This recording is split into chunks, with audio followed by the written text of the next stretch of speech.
चौर शत्रु तख्त दे मालक धन धन गुरु ग्रंथ साहिब जी की पावन हजूरी अंदर सज बैठे गुरु प्यारे गुरु सवारी साध संगत जीओ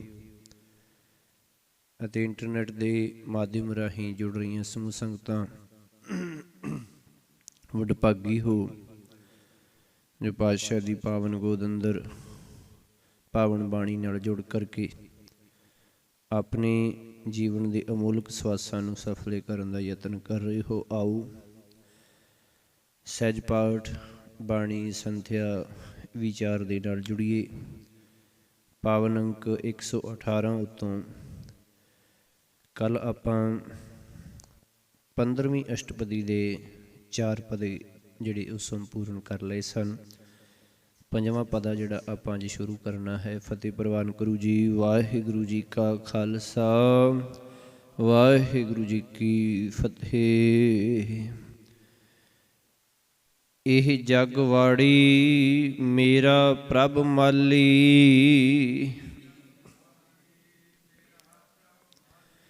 सदा संभाले को नाही खाली।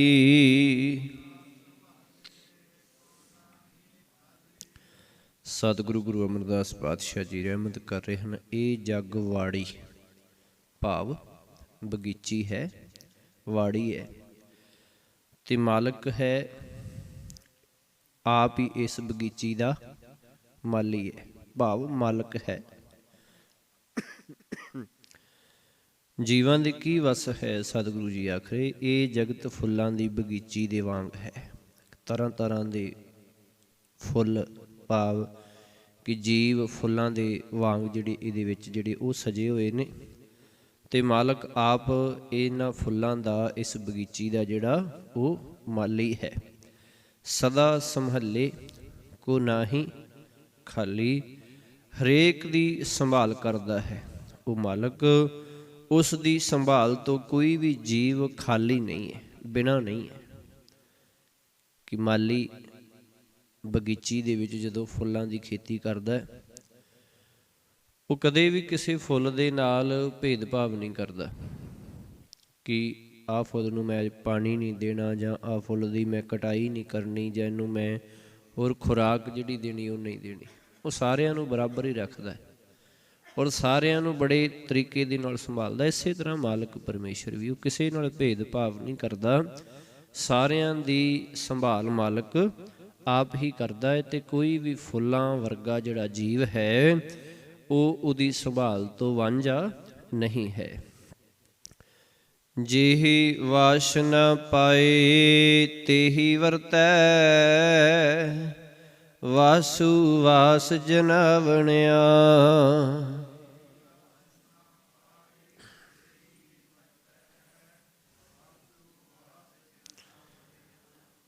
ਪਾਤਸ਼ਾਹ ਜੀ ਆਖ ਰਹੇ ਨੇ ਵਾਸ਼ਨਾ ਭਾਵ सुगंधी।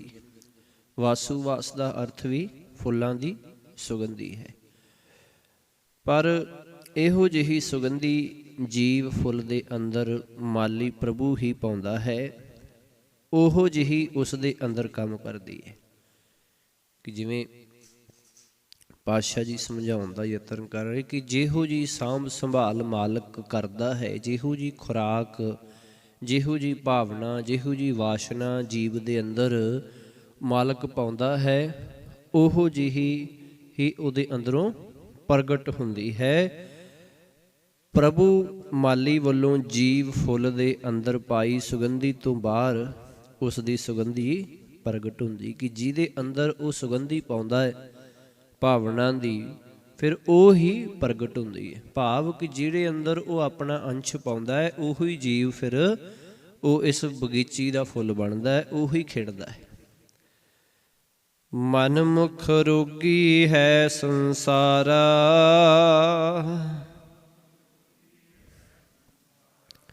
सुख दाता विसरिया अगम अपारा।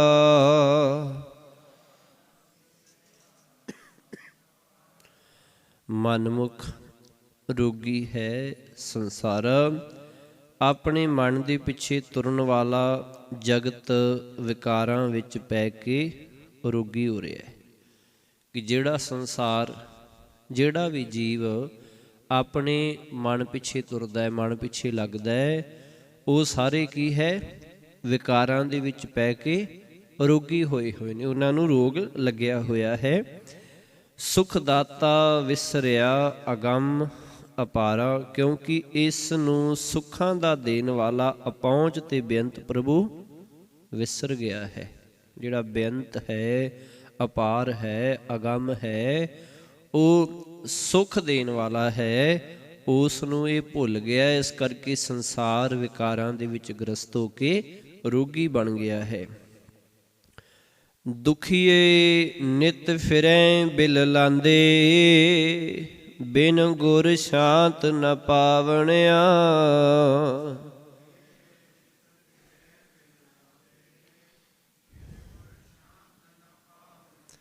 ਦੁਖੀਏ ਭਾਵ ਜਿਹੜੇ ਆਪਣੇ ਮਨ ਪਿੱਛੇ ਲੱਗ ਕੇ ਤੁਰਦੇ ਹੈ, ਜਿਹੜੇ ਰੋਗੀ ਹੋ ਗਏ ਨੇ। ਕਿ ਮਨਮੁਖ ਜੀਵ ਦੁਖੀ ਹੋ ਕੇ ਤਰਲੇ ਲੈਂਦੇ, ਬਿਲ ਲਾਉਂਦੇ ਨੇ, ਬਿਲ ਲਾਉਂਦੇ ਨੇ ਭਾਵ ਤਰਲੇ ਲੈਂਦੇ, ਭਟਕਦੇ ਹੈ ਅਤੇ ਤਰਲੇ ਲੈਂਦੇ ਫਿਰਦੇ ਹਨ। ਬਿਨ ਗੁਰ ਸ਼ਾਂਤ ਨ ਪਾਵਨਿਆ, ਗੁਰੂ ਦੀ ਸ਼ਰਨ ਤੋਂ ਬਿਨਾਂ ਉਹਨਾਂ ਨੂੰ ਆਤਮਿਕ ਅਡੋਲਤਾ, ਅੰਦਰ ਦਾ ਆਨੰਦ ਪ੍ਰਾਪਤ, ਅੰਦਰ ਟਿਕਾ ਪ੍ਰਾਪਤ ਨਹੀਂ ਹੁੰਦਾ। ਉਹ ਭਾਵੇਂ ਬਹੁਤ ਆਰਥਿਕ ਪੱਖ ਤੋਂ ਅਮੀਰ ਹੋਣ, ਸੌਖੇ ਹੋਣ, ਪਰ ਉਹਨਾਂ ਦਾ ਅੰਦਰ ਕਦੇ ਵੀ ਸੁਖੀ ਨਹੀਂ ਹੁੰਦਾ, ਅੰਦਰੋਂ ਹਮੇਸ਼ਾ ਹੀ ਉਹ ਦੁਖੀ ਹੀ ਰਹਿੰਦੇ ਹਨ। ਜਿਨ ਕੀਤੇ ਸੋਈ ਬਿਦ ਜਾਣੈ,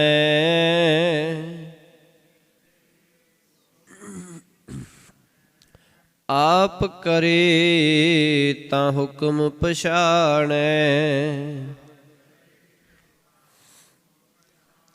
ਜਿਨ ਕੀਤੇ ਭਾਵ ਜਿਸ ਮਾਲਕ ਨੇ ਇਹ ਜੀਵ ਪੈਦਾ ਕੀਤੇ ਹੈ, ਸੋਈ ਵਿਦ ਜਾਣੈ, ਉਹੀ ਇਹਨਾਂ ਨੂੰ ਨਰੋਆ ਕਰਨ ਦਾ ਢੰਗ ਵੀ ਜਾਣਦਾ ਹੈ। ਕਿ ਜਿਹਨੇ ਪੈਦਾ ਕੀਤੇ ਹੈ ਉਹ ਇਹਨਾਂ ਨੂੰ ਜਾਣਦਾ ਹੈ ਕਿ ਇਹਨਾਂ ਨੂੰ ਅਰੋਗ ਕਿੱਦਾਂ ਰੱਖਣਾ ਹੈ, ਨਰੋਏ ਕਿੱਦਾਂ ਰੱਖਣਾ, ਰੋਗ ਰਹਿਤ ਕਿਵੇਂ ਰੱਖਣਾ ਹੈ। ਆਪ ਕਰੇ ਤਾਂ ਹੁਕਮ ਪਛਾਣੈ। ਜਦੋਂ ਕਿਸੇ ਨੂੰ ਨਰੋਆ ਕਰ ਦਿੰਦਾ ਹੈ ਤਾਂ ਉਹ ਪ੍ਰਭੂ ਦੇ ਹੁਕਮ ਵਿੱਚ ਰਹਿ ਕੇ ਉਸ ਨਾਲ ਸਾਂਝ ਪਾ ਲੈਂਦਾ ਹੈ। ਕਿ ਜਿਹਦੇ ਉੱਤੇ ਫਿਰ ਉਹ ਰਹਿਮਤ ਕਰ ਦਿੰਦਾ ਹੈ। ਜਿਹੜਾ ਗੁਰੂ ਦੀ ਸ਼ਰਨ ਪੈ ਜਾਂਦਾ ਹੈ ਉਹ ਫਿਰ ਨਰੋਆ ਹੋ ਜਾਂਦਾ ਅਤੇ ਸਦਾ ਦੇ ਲਈ ਮਾਲਕ ਦੇ ਨਾਲ ਜੁੜ ਜਾਂਦਾ ਹੈ। ਜਿਹਾ ਅੰਦਰ ਪਾਏ ਤੇਹਾ ਵਰਤੈ, ਆਪੇ ਬਾਹਰ ਪਾਵਣਿਆ।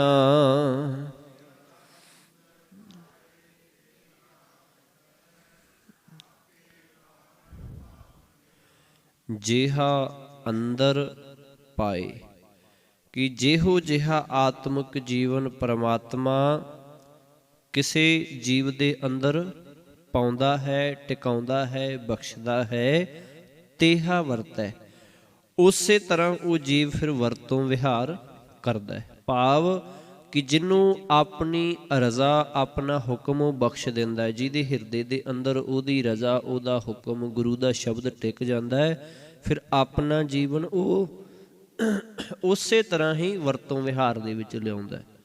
ਉਹ ਫਿਰ ਗੁਰੂ ਤੋਂ ਬੇਮੁਖ ਨਹੀਂ ਹੁੰਦਾ, ਉਹ ਮਾਲਕ ਤੋਂ ਫਿਰ ਭਾਵ ਕਿ ਬੇਮੁਖ ਨਹੀਂ ਹੁੰਦਾ, ਹਮੇਸ਼ਾ ਹੀ ਰਜ਼ਾ ਵਿੱਚ ਰਹਿੰਦਾ ਹੈ। ਅਤੇ ਆਪੇ ਬਾਹਰ ਪਾਵਣਿਆ, ਪ੍ਰਭੂ ਆਪ ਹੀ ਜੀਵਾਂ ਨੂੰ ਦਿਸਦੇ ਸੰਸਾਰ ਵੱਲ ਪ੍ਰੇਰਦਾ ਰਹਿੰਦਾ ਹੈ। ਕਿ ਫਿਰ ਉਹਨਾਂ ਨੂੰ ਅੰਦਰ ਅਤੇ ਬਾਹਰ ਮਾਲਕ ਸਭ ਥਾਵਾਂ 'ਤੇ ਹੀ ਨਜ਼ਰ ਆ ਜਾਂਦਾ ਹੈ। ਕਿ ਆਪ ਦੇ ਅੰਦਰ ਵੀ ਉਹੀ ਦਿਸਦਾ ਹੈ ਅਤੇ ਜਿਹੜਾ ਸੰਸਾਰ ਦਿਸ ਰਿਹਾ ਉਹਨਾਂ ਨੂੰ, ਉਹਦੇ ਵਿੱਚ ਵੀ ਉਹਦੀ ਹੀ ਜੋਤ ਨਜ਼ਰ ਆਉਂਦੀ ਹੈ। ਤਿਸ ਬਾਝੋਂ ਸੱਚੇ ਮੈਂ ਹੋਰ ਨ ਕੋਈ, ਜਿਸ ਲਾਏ ਲਏ ਸੋ ਨਿਰਮਲ ਹੋਈ।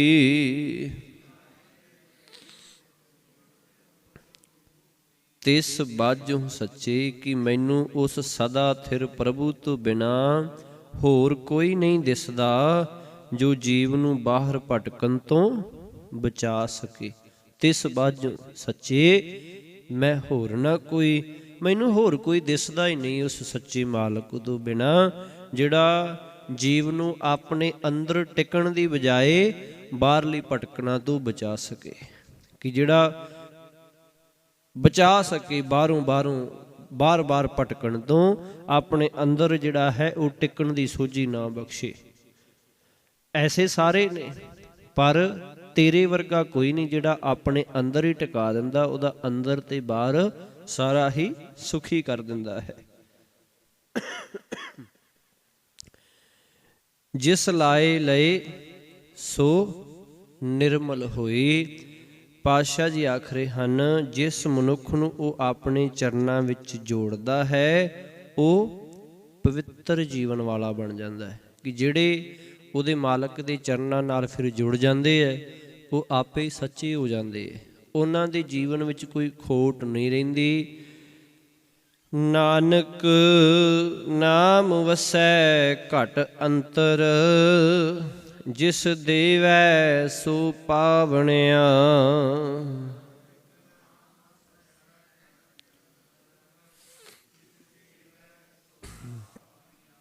ਨਾਨਕ ਨਾਮ ਵਸੈ ਘਟ ਅੰਤਰ। ਘਟ ਅੰਤਰ ਦਾ ਕੀ ਅਰਥ ਹੈ ਜੀ? ਹਿਰਦੇ ਵਿੱਚ, ਕਿ ਉਸ ਦੀ ਮਿਹਰ ਨਾਲ ਹੀ ਉਸ ਦਾ ਨਾਮ ਜੀਵ ਦੇ ਹਿਰਦੇ ਵਿੱਚ ਵਸਦਾ ਹੈ। ਜਿਸ ਦੇਵੈ ਸੋ ਪਾਵਨਿਆ, ਜਿਸ ਮਨੁੱਖ ਨੂੰ ਮਾਲਕ ਆਪਣੇ ਨਾਮ ਦੀ ਦਾਤ ਬਖਸ਼ਦਾ ਹੈ, ਸੋ ਪਾਵਨਿਆ, ਫਿਰ ਉਹ ਪ੍ਰਾਪਤ ਕਰ ਲੈਂਦਾ ਹੈ। ਮਾਝ ਮਹਿਲਾ ਤੀਜਾ।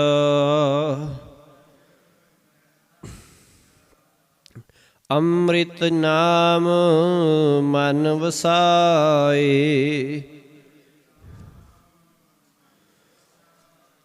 ਹਉਮੈ ਮੇਰਾ ਸਭ ਦੁੱਖ ਗਵਾਏ।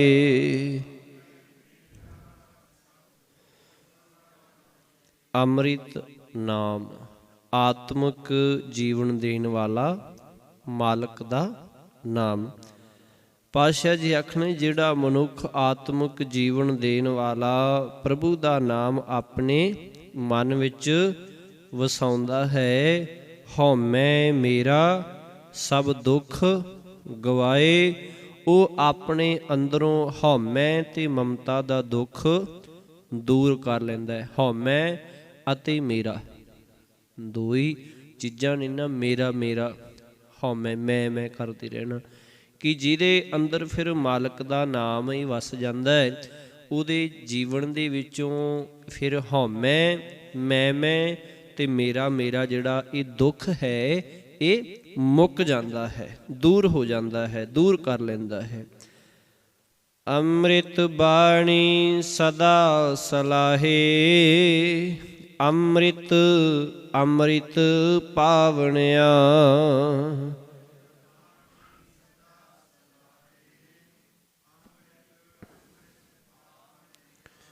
ਹੁਣ ਸਤਿਗੁਰੂ ਪਾਤਸ਼ਾਹ ਜੀ ਨੇ 3 ਵਾਰ ਇਸ ਪਾਵਨ ਪੰਕਤੀ ਦੇ ਅੰਦਰ ਅੰਮ੍ਰਿਤ ਸ਼ਬਦ ਵਰਤਿਆ। ਪਾਤਸ਼ਾਹ ਜੀ ਆਖ ਰਹੇ ਹਨ, ਉਹ ਆਤਮਿਕ ਜੀਵਨ ਦੇਣ ਵਾਲੀ ਸਿਫਤ ਸਲਾਹ ਦੀ ਬਾਣੀ ਦੀ ਰਾਹੀਂ ਸਦਾ ਪ੍ਰਭੂ ਦੀ ਸਿਫਤ ਸਲਾਹ ਫਿਰ ਕਰਦਾ ਹੈ, ਅਤੇ ਹਰ ਵੇਲੇ ਅੰਮ੍ਰਿਤ ਨਾਮ ਦੇ ਘੁੱਟ ਹੀ ਫਿਰ ਪੀਂਦਾ ਹੈ। ਅੰਮ੍ਰਿਤ ਅੰਮ੍ਰਿਤ ਪਾਵਣਿਆ, ਕਿ ਅੰਮ੍ਰਿਤ ਬਾਣੀ ਦੀ ਰਾਹੀਂ ਹੀ ਫਿਰ ਉਹ ਮਾਲਕ ਦਾ ਆਤਮਿਕ ਜੀਵਨ ਦੇਣ ਵਾਲਾ ਅੰਮ੍ਰਿਤ ਨਾਮ ਪੀਂਦਾ ਹੈ। ਵੇਖੋ, ਇੱਕ ਸਿਹਾਰੀ ਨਾਲ ਹੈ, ਇੱਕ ਮੁਕਤਾ ਹੈ, ਇੱਕ ਔਂਕੜ ਨਾਲ ਹੈ। ਤਿੰਨੇ ਹੀ ਵੱਖਰੇ ਵੱਖਰੇ ਰੂਪ ਵਿੱਚ ਨੇ, ਅਰਥ ਭਾਵੇਂ ਇੱਕੋ ਹੀ ਹੈ। ਪਹਿਲਾ ਹੈ ਕਿ ਅੰਮ੍ਰਿਤ ਬਾਣੀ, ਇਹ ਕੀ ਹੈ? ਬਾਣੀ ਦੇ ਕਰਕੇ ਇਹ ਸ਼ਬਦ ਇਸਤਰੀ ਲਿੰਗ ਬਣ ਗਿਆ, ਔਂਕੜੇ ਦਾ ਚਲਾ ਗਿਆ। ਫਿਰ ਦੂਜਾ ਹੈ ਸਦਾ ਸਲਾਹੇ ਅੰਮ੍ਰਿਤ, ਭਾਵ ਅੰਮ੍ਰਿਤ ਆਤਮਿਕ ਜੀਵਨ ਦੇਣ ਵਾਲਾ ਜਿਹੜਾ ਨਾਮ ਅੰਮ੍ਰਿਤ ਹੈ, ਉਹਦੇ ਰਾਹੀਂ ਸੰਬੰਧਕ ਦੇ ਰੂਪ ਵਿੱਚ ਸਿਹਾਰੀ ਆ ਗਈ ਨਾਲ। ਫਿਰ ਹੈ ਅੰਮ੍ਰਿਤ ਪਾਵਣਿਆ ਕਿ ਇਹ ਨਾਮ ਅੰਮ੍ਰਿਤ ਮਾਲਕ ਦਾ ਜਿਹੜਾ ਹੈ ਉਹਨੂੰ ਉਹ ਪੀਂਦਾ ਹੈ, ਇੱਥੇ ਪੁਲਿੰਗ ਦੇ ਰੂਪ ਵਿੱਚ ਹੈ। ਤਿੰਨੇ ਸ਼ਬਦ ਇਹਦੇ ਵਿੱਚ ਨੇ, ਤਿੰਨਾਂ ਦਾ ਰੂਪ ਵੱਖਰਾ ਵੱਖਰਾ ਸਤਿਗੁਰੂ ਜੀ ਨੇ ਬਖਸ਼ਿਸ਼ ਕੀਤਾ ਹੈ। ਪਹਿਲਾ ਹੈ ਅੰਮ੍ਰਿਤ ਬਾਣੀ, ਇਸਤਰੀ ਲਿੰਗ ਦੇ ਰੂਪ ਵਿੱਚ ਹੈ। ਪਿੱਛੇ ਹੈ ਅੰਮ੍ਰਿਤ ਪਾਵਣਿਆ, ਉੱਥੇ ਪੁਲਿੰਗ ਦੇ ਰੂਪ ਵਿੱਚ ਹੈ, ਔਂਕੜ ਨਾਲ ਹੈ। ਹਉ ਵਾਰੀ ਜੀਉ ਵਾਰੀ ਅੰਮ੍ਰਿਤ ਬਾਣੀ ਮਨ ਵਸਾਵਣਿਆ।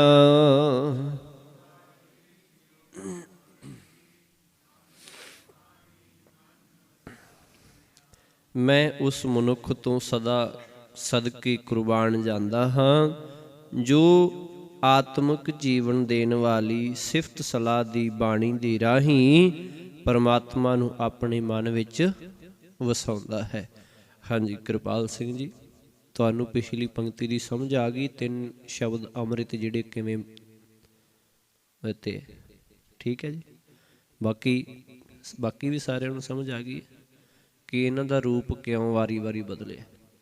ਇਹ ਖਿਆਲ ਰੱਖਣ ਯੋਗ ਨਹੀਂ, ਠੀਕ ਹੈ ਜੀ, ਕਿ ਜਦੋਂ ਵੀ ਕਿਸੇ ਦਾ ਵਿਸ਼ੇਸ਼ਣ ਹੈ ਜਿਹੜਾ ਉਹ ਬਦਲ ਕੇ ਆ ਜਾਂਦਾ ਹੈ, ਉਦੋਂ ਕੀ ਹੈ, ਉਹਦਾ ਔਂਕੜ ਜਾਂ ਸਿਹਾਰੀ ਹੈ ਉਹਦੇ ਤੇ ਉਹਦਾ ਪ੍ਰਭਾਵ ਪੈਂਦਾ ਹੈ।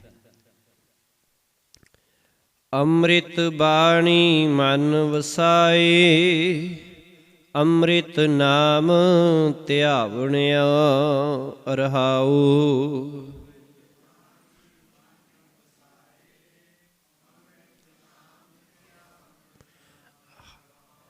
ਹਾਂਜੀ ਸੁਰਿੰਦਰ ਸਿੰਘ ਜੀ, ਇਸ ਪੰਕਤੀ ਦੇ ਅਰਥ ਕਰੋ।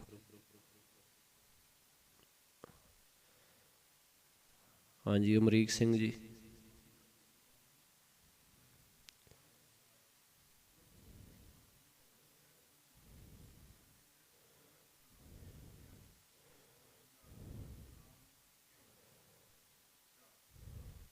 ਵਿਆਕਰਨ ਮੁਤਾਬਕ ਇਹ ਠੀਕ ਨਹੀਂ ਹਨ। ਹਾਂਜੀ ਕਿਰਪਾਲ ਸਿੰਘ ਜੀ, ਬਹੁਤ ਚੰਗੀ ਤਰ੍ਹਾਂ ਸਮਝਾਇਆ ਪਿਛਲੀਆਂ ਦੋਵਾਂ ਪੰਕਤੀਆਂ ਦੇ ਵਿੱਚ। ਮਨਮੋਹਨ ਸਿੰਘ ਜੀ, ਅਮਰਤਪਾਲ ਸਿੰਘ ਜੀ, ਬੜਾ ਸੌਖਾ ਆ। ਹਾਂਜੀ ਇੱਧਰੋਂ ਪਹਿਲੀ ਲਾਈਨ ਚੋਂ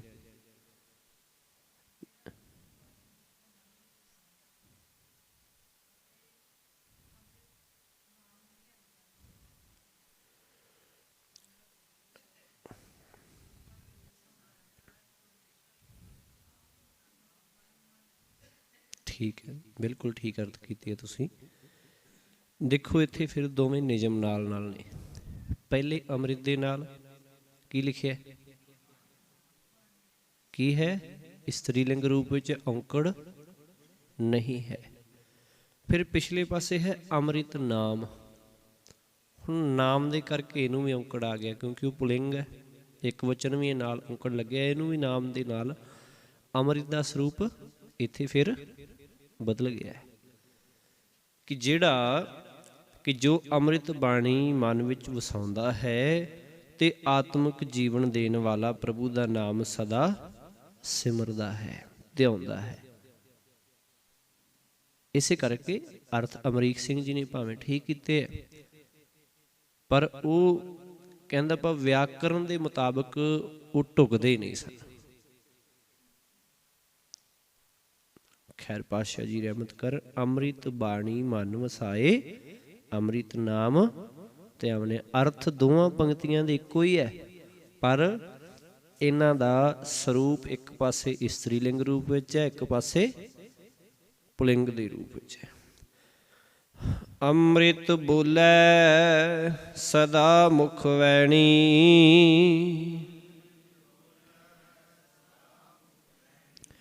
ਅੰਮ੍ਰਿਤ ਵੇਖੈ ਪਰਖੈ ਸਦਾ ਨੈਣੀ। ਅੰਮ੍ਰਿਤ ਬੋਲੇ ਸਦਾ ਮੁਖ ਵੈਣੀ, ਵੈਣੀ ਤੋਂ ਭਾਵ ਹਾਂਜੀ ਵੈਣ ਤੋਂ ਭਾਵ ਹੁੰਦਾ ਬਚਨ, ਵੈਣੀ। ਮੁੱਖ ਵੈਣੀ ਭਾਵ ਮੁੱਖ ਦੀ ਬਾਣੀ, ਮੁੱਖ ਤੋਂ ਬਚਨ ਜਿਹੜੇ ਕੱਢਣੇ, ਬਚਨਾਂ ਦੀ ਰਾਹੀਂ, ਸਿਫਤ ਸਲਾਹ ਦੇ ਬਚਨਾਂ ਦੀ ਰਾਹੀਂ। ਪਾਤਸ਼ਾਹ ਜੀ ਆਖ ਰਹੇ ਨੇ ਜਿਹੜਾ ਮਨੁੱਖ ਆਪਣੇ ਮੂੰਹ ਨਾਲ ਬਚਨਾਂ ਦੀ ਰਾਹੀਂ ਆਤਮਿਕ ਜੀਵਨ ਦਾਤਾ ਪ੍ਰਭੂ ਨਾਮ ਸਦਾ ਉਚਾਰਦਾ ਹੈ, ਅੰਮ੍ਰਿਤ ਬੋਲੇ ਕਿ ਮਾਲਕ ਦੇ ਆਤਮਿਕ ਜੀਵਨ ਦੇਣ ਵਾਲੇ ਨਾਮ ਨੂੰ ਕੀ ਹੈ, ਉਚਾਰਦਾ ਹੈ। ਸਦਾ ਮੁਖ ਵੈਣੀ, ਸਦਾ ਹੀ ਮੁਖ ਦੇ ਨਾਲ ਬਚਨਾਂ ਦੇ ਰਾਹੀਂ ਅੰਮ੍ਰਿਤ ਵੇਖੈ ਪਰਖੈ ਸਦਾ ਨੈਣੀ, ਨੈਣੀ ਤੋਂ ਭਾਵ ਅੱਖਾਂ ਨਾਲ, ਤੇ ਉਹ ਅੱਖਾਂ ਨਾਲ ਵੀ ਸਦਾ ਜੀਵਨ ਦਾਤੇ ਪ੍ਰਮਾਤਮਾ ਨੂੰ ਹਰ ਥਾਂ ਵੇਖਦਾ ਪਛਾਣਦਾ ਹੈ ਕਿ ਜਿਹੜਾ ਆਤਮਿਕ ਜੀਵਨ ਦੇਣ ਵਾਲਾ ਹੈ ਕੀ ਹੈ, ਉਸ ਮਾਲਕ ਦੇ ਪ੍ਰਮਾਤਮਾ ਨੂੰ ਹੀ ਹਰ ਥਾਂ ਫਿਰ ਵੇਖਦਾ ਪਛਾਣਦਾ ਹੈ। ਅੰਮ੍ਰਿਤ ਕਥਾ ਕਹਿ ਸਦਾ ਦਿਨ ਰਾਤੀ, ਅਵਰਾਂ ਆਖ ਸੁਨਾਵਣਿਆ।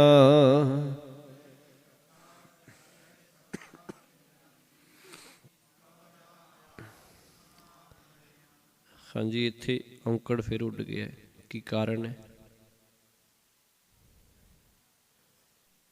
ਕਥਾ ਇਸਤਰੀ ਲਿੰਗ ਹੈ ਜਾਂ ਪੁਲਿੰਗ ਹੈ? ਕਿਵੇਂ ਪਤਾ ਲੱਗਦਾ ਜੀ? ਹਾਂਜੀ, ਨਹੀਂ, ਮੈਂ ਇਕੱਲਾ ਕਥਾ ਹੀ ਪੁੱਛਿਆ। ਕਥਾ ਇਸਤਰੀ ਲਿੰਗ ਹੈ ਜਾਂ ਪੁਲਿੰਗ ਹੈ? ਹਾਂਜੀ, ਹਾਂਜੀ, ਕਥਾ ਹੁੰਦੀ ਹੈ, ਹੁੰਦਾ ਨਹੀਂ ਹੈ। ਸੌਖਾ ਸਮਝਣਾ ਹੋਵੇ ਕਿਸੇ ਸ਼ਬਦ ਨੂੰ, ਕਥਾ ਹੁੰਦੀ ਹੈ, ਹੁੰਦਾ ਨਹੀਂ ਹੈ। ਇਸਤਰੀ ਹੁੰਦੀ ਹੈ, ਹੁੰਦਾ ਨਹੀਂ ਹੈ। ਮਰਦ ਹੁੰਦਾ ਹੈ, ਹੁੰਦੀ ਨਹੀਂ ਹੈ। ਇਹ ਪਛਾਣ ਹੁੰਦੀ ਸ਼ਬਦਾਂ ਦੀ। ਹਾਂ, ਕੁਝ ਸ਼ਬਦ ਅਜਿਹੇ ਵੀ ਹੁੰਦੇ ਆ ਜਿਹੜੇ ਇਲਾਕੇ ਦੇ ਹਿਸਾਬ ਨਾਲ ਬਦਲ ਜਾਂਦੇ, ਯਾਦ ਰੱਖਿਓ। ਇਸ ਚੀਜ਼ ਨੂੰ ਵੀ ਧਿਆਨ ਦੇ ਵਿੱਚ ਰੱਖਿਓ। ਕਈ ਥਾਵਾਂ ਤੇ ਦਹੀਂ ਨੂੰ ਕੀ ਆਖਿਆ ਜਾਂਦਾ ਹੈ? ਨਹੀਂ, ਦਹੀਂ ਹੁੰਦੀ ਹੈ, ਕਈ ਥਾਵਾਂ ਤੇ ਕਿਹਾ ਜਾਂਦਾ। ਮਾਲਵੇ ਦੀ ਪਿਓਰਿਟੀ ਦੇ ਵਿੱਚ ਕਿਹਾ ਜਾਂਦਾ ਹੈ ਕਿ ਦਹੀਂ ਹੁੰਦੀ ਹੈ, ਪਰ ਜਦੋਂ ਕਿਤੇ ਉਹਨੂੰ ਆਪਾਂ ਹੋਰ ਸ਼ਬਦਾਂ ਦੇ ਵਿੱਚ ਜਾਂ ਹੋਰ ਥਾਂ ਤੋਂ ਜਾ ਕੇ ਵੇਖਾਂਗੇ ਤਾਂ ਉੱਥੇ ਕੀ ਹੈ, ਦਹੀਂ ਹੁੰਦਾ ਹੈ। ਕਈ ਥਾਵਾਂ ਤੇ ਜਿਹੜੇ ਸ਼ਬਦ ਨੇ ਉਹ ਇਲਾਕੇ ਦੇ ਹਿਸਾਬ ਨਾਲ ਆਪਣਾ ਰੂਪ ਬਦਲਦੇ ਵੀ ਹਨ। ਕਿਤੇ ਦਹੀਂ ਹੁੰਦੀ ਹੈ, ਕਿਤੇ ਦਹੀਂ ਹੁੰਦਾ ਹੈ।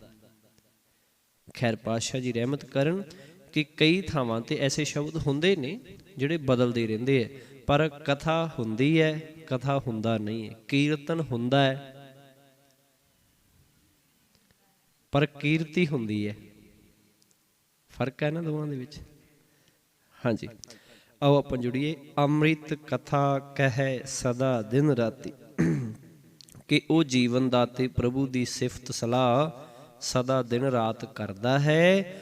ਅਵਰਾਂ ਆਖ ਸੁਨਾਵਣਿਆ, ਹੋਰਨਾਂ ਨੂੰ ਵੀ ਆਖ ਕੇ ਸੁਣਾਉਂਦਾ ਹੈ। ਅੰਮ੍ਰਿਤ ਰੰਗ ਰਤਾ ਲਿਵ ਲਾਏ,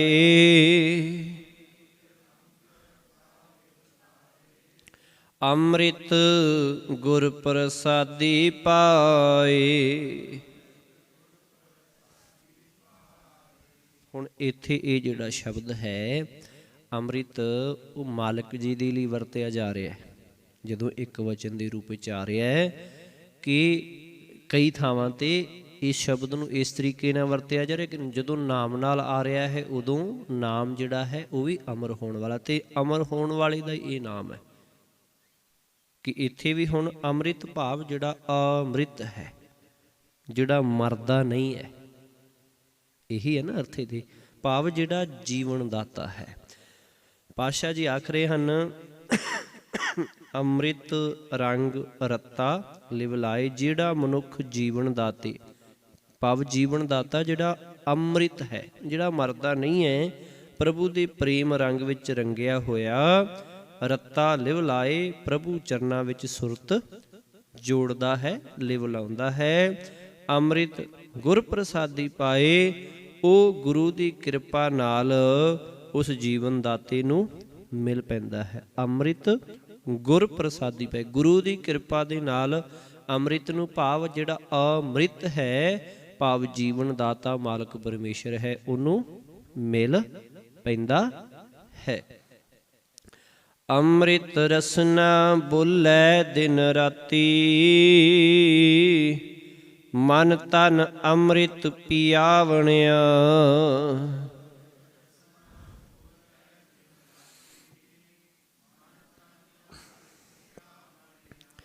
ਹਾਂਜੀ, ਹੁਣ ਇੱਥੇ ਹੁਣ ਦੱਸੋ ਜੀ, ਰਸਨਾ ਤੇ ਅੰਮ੍ਰਿਤ ਵੀ ਸ਼ਬਦ ਹੈ। ਹਾਂਜੀ, ਕਿਉਂ ਹੈ? ਹਾਂਜੀ, ਉਹ ਤਾਂ ਠੀਕ ਹੈ, ਫਿਰ ਔਂਕੜ ਕਿਉਂ ਆਇਆ ਅੰਮ੍ਰਿਤ ਨੂੰ ਜੀ, ਇਸਤਰੀ ਲਿੰਗ? ਹਾਂਜੀ, ਇੱਥੇ ਵਿਸ਼ਰਾਮ ਹੋਏਗਾ, ਇਹਦੇ ਨਾਲ ਸੰਬੰਧ ਨਹੀਂ ਹੋਏਗਾ ਇਹਦਾ। ਅੰਮ੍ਰਿਤ ਰਸਨਾ ਬੋਲੇ ਦਿਨ ਰਾਤੀ, ਭਾਵ ਉਹ ਆਪਣੀ ਜੀਭ ਨਾਲ ਦਿਨ ਰਾਤ ਆਤਮਿਕ ਜੀਵਨ ਦੇਣ ਵਾਲਾ ਹਰ ਨਾਮ ਉਚਾਰਦਾ ਹੈ। ਰਸਨਾ ਅੰਮ੍ਰਿਤ ਨਹੀਂ ਹੈ, ਰਸਨਾ ਤਾਂ ਖਤਮ ਹੋਣ ਵਾਲੀ ਹੈ। ਅੰਮ੍ਰਿਤ ਰਸਨਾ ਬੋਲੇ ਦਿਨ ਰਾਤੀ, ਕਿ ਜਿਹੜੀ ਰਸਨਾ ਹੈ ਇਹ ਦਿਨ ਰਾਤ ਸਦਾ ਹੀ ਜਿਹੜਾ ਅੰਮ੍ਰਿਤ ਨਾਮ ਹੈ, ਭਾਵ ਜੀਵਨ ਦਾਤਾ ਨਾਮ ਹੈ, ਆਤਮਿਕ ਜੀਵਨ ਦੇਣ ਵਾਲਾ ਨਾਮ ਹੈ, ਇਹ ਸਦਾ ਹੀ ਉਚਾਰਦਾ ਹੈ। ਅਤੇ ਉਹ ਆਪਣੇ ਮਨ ਤਨ ਅੰਮ੍ਰਿਤ ਪੀ ਆਵਣਿਆ, ਉਹ ਆਪਣੇ ਮਨ ਦੀ ਰਾਹੀਂ ਤੇ ਆਪਣੇ ਗਿਆਨ ਇੰਦਰੀਆਂ ਦੀ ਰਾਹੀਂ ਨਾਮ ਅੰਮ੍ਰਿਤ ਪੀਂਦਾ ਰਹਿੰਦਾ ਹੈ। ਕਿ ਹਮੇਸ਼ਾ ਹੀ ਉਹ ਜੀਭ ਦੇ ਨਾਲ ਮਾਲਕ ਦਾ ਆਤਮਿਕ ਜੀਵਨ ਦੇਣ ਵਾਲਾ ਨਾਮ ਉਚਾਰਦਾ ਹੈ, ਅਤੇ ਇਸੇ ਦੇ ਰਾਹੀਂ ਮਨ ਅਤੇ ਗਿਆਨ ਇੰਦਰੀਆਂ ਦੇ ਰਾਹੀਂ ਉਹ ਫਿਰ ਮਾਲਕ ਦਾ ਨਾਮ ਅੰਮ੍ਰਿਤ ਪੀਂਦਾ ਰਹਿੰਦਾ ਹੈ, ਭਾਵ ਉਹ ਆਨੰਦ ਲੈਂਦਾ ਹੈ। ਹਾਂਜੀ, ਬਿਲਕੁਲ ਬਿਲਕੁਲ ਬਿਲਕੁਲ, ਦੁੱਧ ਵੀ ਹੈ, ਹੁਕਮ ਵੀ ਹੈ, ਚੰਦਨ ਵੀ ਹੈ।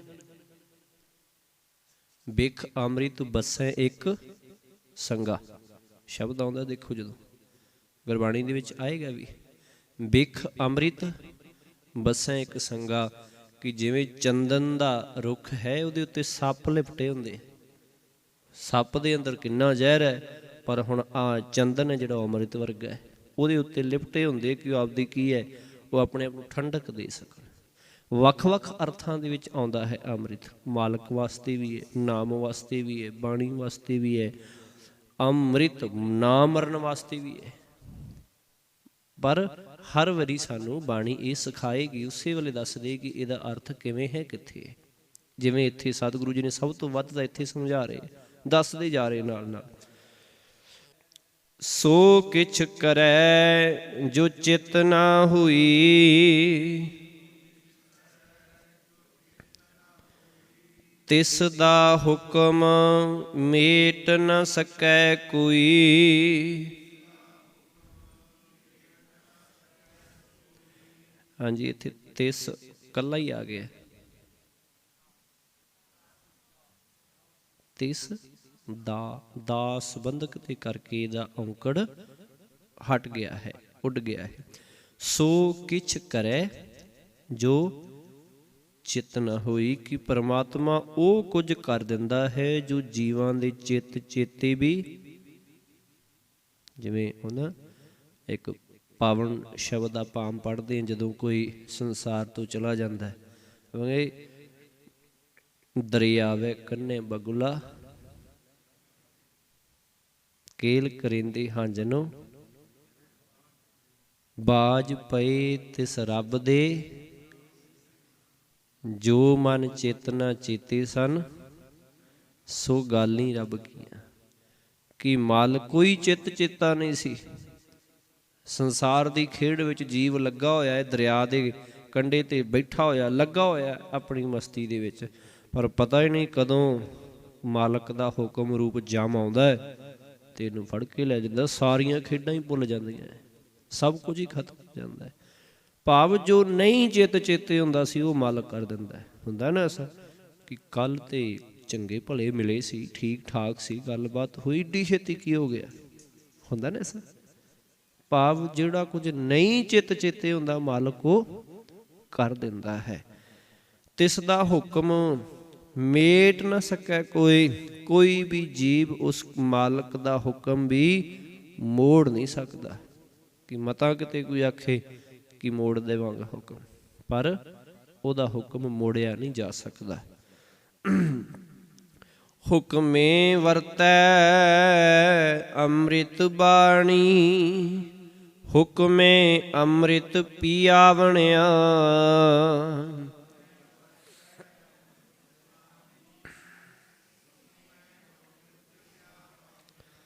ਹੁਕਮੇ ਵਰਤੈ ਅੰਮ੍ਰਿਤ ਬਾਣੀ, ਕਿ ਉਸ ਦੇ ਹੁਕਮ ਅਨੁਸਾਰ ਹੀ ਕਿਸੇ ਵਡਭਾਗੀ ਮਨੁੱਖ ਦੇ ਹਿਰਦੇ ਵਿੱਚ ਉਸ ਦੀ ਆਤਮਿਕ ਜੀਵਨ ਦਾਤੀ ਸਿਫਤ ਸਲਾਹ ਦੀ ਬਾਣੀ ਵਸ ਪੈਂਦੀ ਹੈ। ਅਤੇ ਹੁਕਮੇ ਅੰਮ੍ਰਿਤ ਪੀਆਵਣਿਆ, ਪਿਆਵਣਿਆ ਨਹੀਂ ਹੈ, ਪੀਆਵਣਿਆ ਬਿਹਾਰੀ ਨਾਲ ਹੈ, ਪੀਆਵਣਿਆ, ਪੀਆਵਣਿਆ, ਪੱਪੇ ਨੂੰ ਸਿਆਰੀ, ਐੜੇ ਨੂੰ ਕੰਨਾਂ ਨਾਲ ਵਾਵਾ ਵੀ ਹੈ, ਪੀਆਵਣਿਆ। ਅਤੇ ਉਹ ਆਪਣੇ ਹੁਕਮ ਅਨੁਸਾਰ ਹੀ ਕਿਸੇ ਵਡਭਾਗੀ ਨੂੰ ਆਪਣਾ ਨਾਮ ਅੰਮ੍ਰਿਤ ਪੀਆਵਣਿਆ ਤੋਂ ਭਾਵ ਪਿਆਉਂਦਾ ਹੈ, ਪਿਲਾਉਂਦਾ ਹੈ। ਅਜਬ ਕੰਮ ਕਰਤੇ ਹਰ ਕੇਰੇ,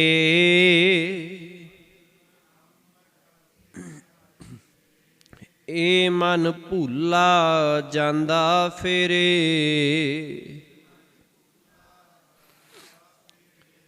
ਕੇਰੇ ਦਾ ਅਰਥ ਕੀ ਹੈ ਜੀ? ਅਜਬ ਕੰਮ ਕਰਤੇ ਹਰ ਕੇਰੇ, ਕਰਤੇ ਕੇਰੇ, ਕਰਤੇ ਕੇਰੇ ਕਹਿ ਦਈਏ, ਭਾਵ ਕਰਤੇ ਦੇ, ਮਾਲਕ ਦੇ, ਪਰਮੇਸ਼ਰ ਦੇ, ਕਿ ਉਸ ਹਰੀ ਕਰਤਾਰ ਦੇ ਕੌਤਕ ਜਿਹੜੇ ਹੈ ਉਹ ਅਜਬ ਤੋਂ ਭਾਵ ਅਚਰਜ, ਹੈਰਾਨ ਕਰਨ ਵਾਲੇ ਉਹਦੇ ਕੌਤਕ।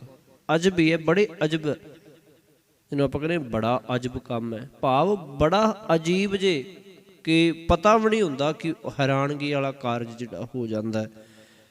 ਅਤੇ ਇਹ ਮਨ ਭੂਲਾ ਜਾਂਦਾ ਫੇਰੇ, ਫੇਰੇ ਤੋਂ ਭਾਵ ਫੇਰੇ ਲਾਉਣੇ, ਮੋੜ ਲਿਆਉਣਾ, ਕਿ ਜੀਵਾਂ ਦੇ ਕੁਰਾਹੇ ਪੈ ਕੇ ਭਟਕਦੇ ਇਸ ਮਨ ਨੂੰ ਵੀ ਕਰਤਾਰ ਫਿਰ ਮੋੜ ਲਿਆਉਂਦਾ ਹੈ, ਕਿ ਉਹਦਾ ਫੇਰਾ ਵਾਪਸ ਲਵਾ ਲੈਂਦਾ ਹੈ।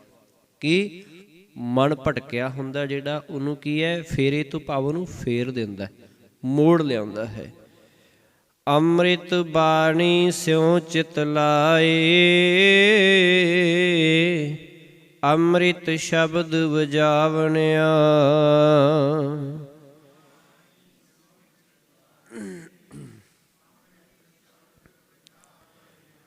ਉਸ ਮਨ ਨੂੰ ਪ੍ਰਭੂ ਆਪਣੀ ਆਤਮਿਕ ਜੀਵਨ ਦਾਤੀ ਸਿਫਤ ਸਲਾਹ ਦੀ ਬਾਣੀ ਨਾਲ ਜੋੜ ਦਿੰਦਾ ਹੈ, ਤੇ ਸਿਫਤ ਸਲਾਹ ਦੇ ਸ਼ਬਦ ਰਾਹੀਂ ਆਪਣਾ ਨਾਮ ਉਸ ਦੇ ਅੰਦਰ ਪ੍ਰਗਟ ਕਰ ਦਿੰਦਾ ਹੈ। ਖੋਟੇ ਖਰੇ ਤੁਧ ਆਪ ਉਪਾਏ,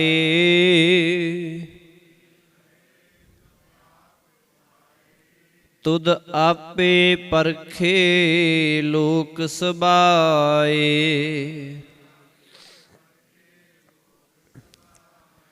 ਹੇ ਪ੍ਰਭੂ, ਖੋਟੇ ਜੀਵ ਤੇ ਖਰੇ ਜੀਵ ਤੂੰ ਆਪ ਹੀ ਪੈਦਾ ਕੀਤੇ ਹੋਏ ਹਨ। ਤੁਧ ਆਪੇ ਪਰਖੇ ਲੋਕ ਸਬਾਏ ਤੋਂ ਭਾਵ ਸਾਰੇ, ਤੂੰ ਆਪ ਹੀ ਸਾਰੇ ਜੀਵਾਂ ਦੀਆਂ ਕਰਤੂਤਾਂ ਨੂੰ ਭਾਵ ਕੰਮਾਂ ਨੂੰ ਪਰਖਦਾ ਹੈ, ਪਰਖਦਾ ਰਹਿੰਦਾ ਹੈ। ਕਰਮੀ ਕਰਮੀ ਹੋਏ, ਕਿ ਆਪ ਹੀ ਤੂੰ ਉਹਦੇ ਦੇ ਕਰਮਾਂ ਦੀ ਵਿਚਾਰ ਕਰਦਾ, ਕਿ ਆਪ ਹੀ ਕੋਈ ਚੰਗਾ ਕਰ ਰਿਹਾ ਕੋਈ ਮਾੜਾ ਕਰ ਰਿਹਾ, ਉਹਨਾਂ ਦੇ ਸਾਰੇ ਕਰਮਾਂ ਦੀ ਵਿਚਾਰ ਤੂੰ ਉਹਨਾਂ ਦੇ ਅੰਦਰ ਬੈਠਾ ਆਪ ਹੀ ਪਰਖਦਾ ਰਹਿੰਦਾ ਹੈ। खरे खरे परख खजाने पाए हैं, खोटे भरम भुलावणिया।